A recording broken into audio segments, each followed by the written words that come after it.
Philip रे पाउल और सिला।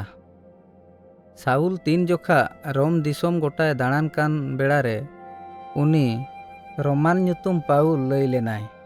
मिद दिन पाउल और सिला जिसुआ भागे संबाद प्रचार खातिर फिलिप नगर तेकिन चलावेना। उनकिन नगर बाहरे गाड़ा धारे रे ताहे कान मेटान जायगा ओकारे बिनती लगित होड़ को जावरा लेन ताहे दो ओंडे किन चलावेना। ओंडे मेटांग लिदिया ᱧᱩᱛᱩᱢᱟन बेपारी कुड़ी साला किन ᱧᱟᱯᱟᱢᱮᱱᱟ। उनी कुड़ी दो ईश्वरे दुलाड़े कान ताहेत आर सारहावे कान ताहे दो। ईश्वर बाबा लिदिया जिसुआ कथा रे पतियेव रेना दाड़े एमा देयाय। पाउल और सिला लिदिया आर आजा ओड़ा होड़ किन डुबन के कोआ।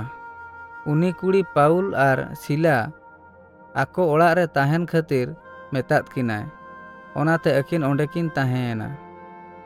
पाउल और सिला जिहुदी कोआ बिनती जायगा रे बराबर होड़ को साला किन ᱧᱟᱯᱟᱢ कान ताहे दो। दिन गे ओंडे चला जोखा मिटांग बोंगा लगाव गुती कुड़ी पांजायत किन ताहे दो। बोंगा खातिर उनी कुड़ी होड़ा मांग कथा लई दाड़ेया कान ताहेद। उनी भाईगोमान कुड़ी आजा मालिक खातिर उडी ढेर पुइसे आरजाव लेत ताहेद। गुती कुड़ी ताड़ामेद जोखा हुरी कते लई किआय नुकिन होड़ झोतो खन दाड़ेयान ईश्वर बाबारिन होड़ कना किन। उनकिन दो बांचाव रेना होर किन लई सदरेया। उनी कुड़ी सारा घड़ी नौका मेन केत खातिर पाउले रगियेना। मुचाद रे मिद दिन उनी गुती कुड़ी हुरी एहोब केत जोखा पाउल आज सेन अचूर कते आज ठेन ताहे कान बोंगाय मेता दिया जिसु ᱧᱩᱛᱩᱢ ते नुई ठेन खन ओडोकोग में। मेन तारागे बोंगा उनी कुड़ी बगी कते ओडोक चलावेना। गुती कुड़ी मालिक दो उड़ी जुर रगियेनाय। आको को उयहर किया दो उनी बोंगा बेगोर मांग कथा बाय लई दाड़ेया। नोआ रेया अर्थो दो हुयुग कना होड़ को आर मांग कथा लई बखराते पैसे बाको एमा कोआ। ओनाते गुती कुड़ी रेन किसण पाउल और सिला रोमियो रेन मारांग गोमके ठेन इदी केत किना को। ओकोय को पाउल और सिला दाल लेत किना को आर जिहोल होचो लेत किना को। आको पाउल और सिला उड़ी केटेज ताहे कान जिहोल रेको दोहो लेत किना। जांगा रे उड़ी केटेज आर मारांग काट तेको तोल केत किना। मेनखान ताला ᱧᱤᱫᱟᱹ रे पाउल और सिला ईश्वर सारहाव बखरा किन सेरेñ किया। हुपका गे ओंडे मेटां भूमिकंप हुएना। जिहोल रेना झोतो दुआर को झीज एना आर झोतो होड़ा काटा रेना सिकड़ी राड़ाएना। इना तायम जेलर बेरेद एनाय। उनी नेल किआय जिहोल रेना झोतो दुआर झीज अकाना। आज उयहर किआ झोतो कयदी को ᱧᱤᱨ चाबाएना। आज उड़ी जुरे बतोरेना are गुजुग Raina A उयहर Kia.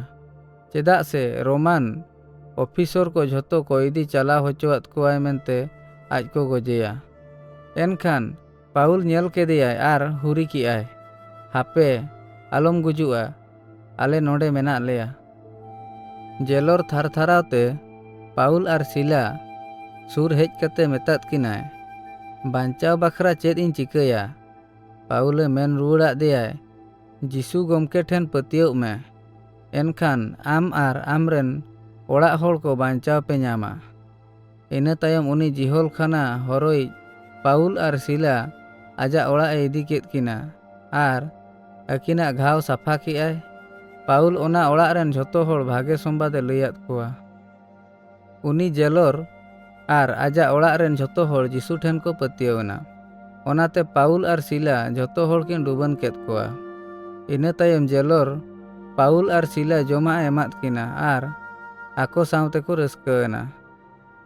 Are दोसार हिलो ओना नागार रेन नेता को पाउल और सिला जिहोल खोना चला होचोआत किना को आर फिलिप खन ᱧᱤᱨᱵᱤन मेनते नेहर केत किना को। पाउल और सिला लिदिया और एटा गाते को साव ᱧᱟᱯᱟᱢᱮᱱ तायम ओना नागार किन बगी किया।